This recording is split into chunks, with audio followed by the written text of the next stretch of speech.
Everyone. Welcome to Cutting the Crap with Shap. I'm Craig.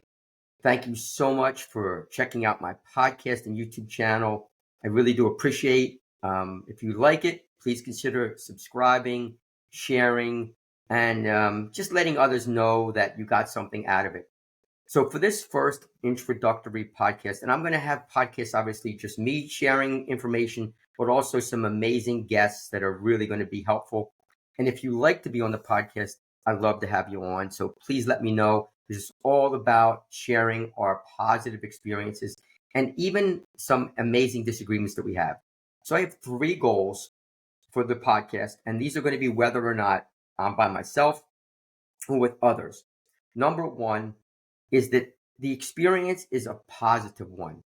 Again, we can disagree, and I'm hoping that happens, but I want it to be something where everybody walks away feeling that they picked up something.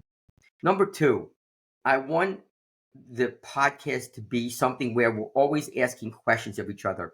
If it's just me talking at you or my guest just talking at you, that's not what we want. We want to have these really authentic conversations that are meaningful. And number three, we want to be in a situation where both you, my guest, and the audience is walking away thinking, wow, I really learned something that's helpful. So those are my three goals. I hope they really resonate with you.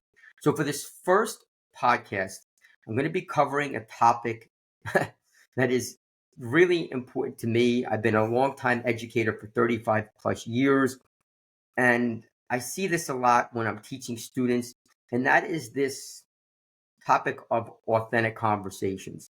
I'm always talking to students about being authentic when we talk to each other, but the same holds true for adults. And throughout like society right now, I feel like so often we struggle with these authentic conversations because when we say something, a lot of times we're I guess not heard, not valued, and it ends up being a situation where we end up losing our voice or other people lose their voice, which is really critical for a positive functioning society. So I'm going to give, I guess, a few tips that I think are really helpful, and I hope they resonate with you. Again, as I mentioned, I would love your comments. Please feel free to disagree, add your thoughts, and we'll go back with. I promise I will respond to you, even if you disagree with me. Just please make sure we do so in a respectful manner. So here we go. Number one, in an authentic conversation, we need to be willing to listen. And I think back to when I was younger, like my 20s and 30s.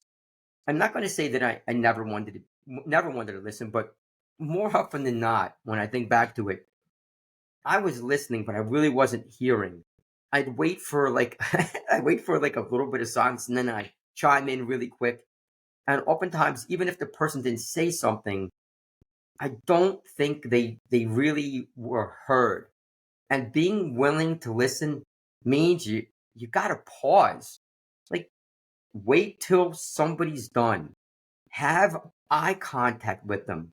Like really seem like and mean it that you're paying attention. And again, I realize that this can be incredibly hard, especially when our topics, are passionate, and I'll share like something in a minute. But when we have these like passionate topics, it can be really difficult. And I said, like, I recently was at the gym. I'm a huge fitness nut. You'll see a lot of videos that I have on fitness because it's really a passion of mine. I saw one of my former students there. I haven't seen in a while. His name's Michael. And he's like, Shap, man, it's great. I see you're still lifting and in great shape. And I'm like, Michael, why are you here?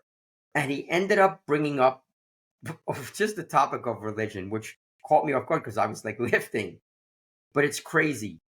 Even though our views were totally opposite, we both really listened to each other. And that happened because we had mutual respect.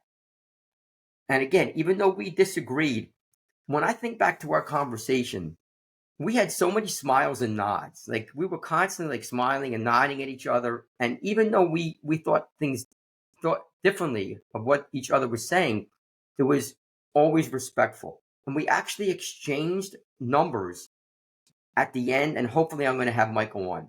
Number two, for an authentic conversation, you have to be willing to like ask questions. Again, that's like kind of relevant to like number one. Like if I'm talking to somebody and I'm really hearing them, I'm not saying we always need to ask questions, but sometimes when somebody says something, ask a question like, what do you mean? Or how does that work? Or, oh, I get it, but maybe you want to explain more. That shows people that we truly want them to have their voice.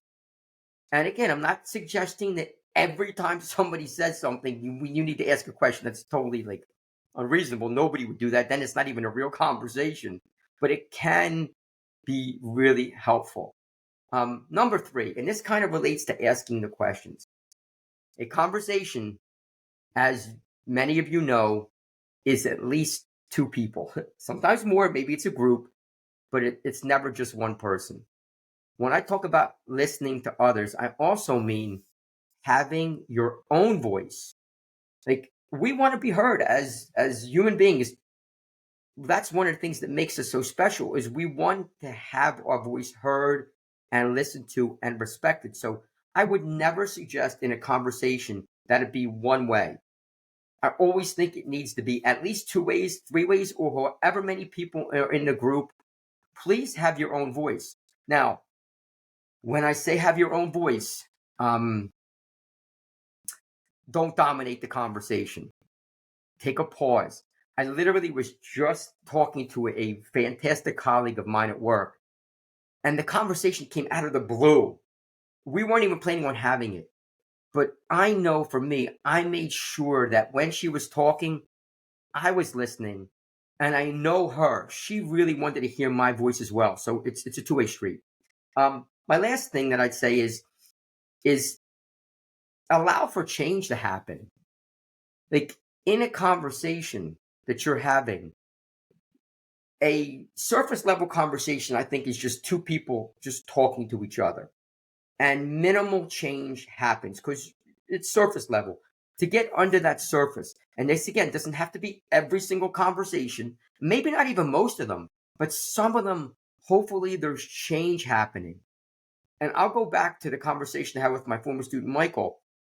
Even though we disagreed, I was thinking deeply about what he said, and it got me thinking about my own beliefs and, am I willing to change? In some ways, definitely not. And in some ways, maybe. So we need to be willing to be open to some kind of change. Not always large things, sometimes small, but change leads to growth. It also leads to a lot of really like positive, meaningful relationships because people feel heard, you feel heard, and so often there is a friendship and respect that's built out of that. I like to kind of finish with number five, and it's an acronym that I have from my book. My book is called Dream Big: Stories and Strategies for a Successful Classroom. It's a book about education, but I think it has a lot of valuable tips.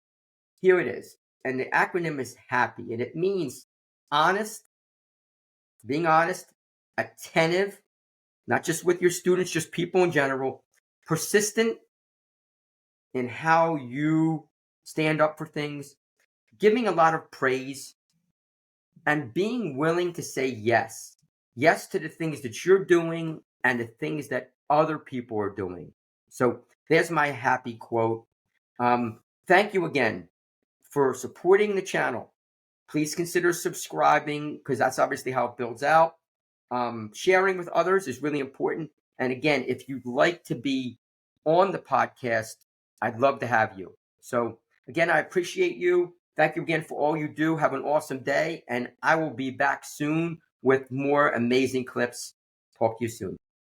See ya.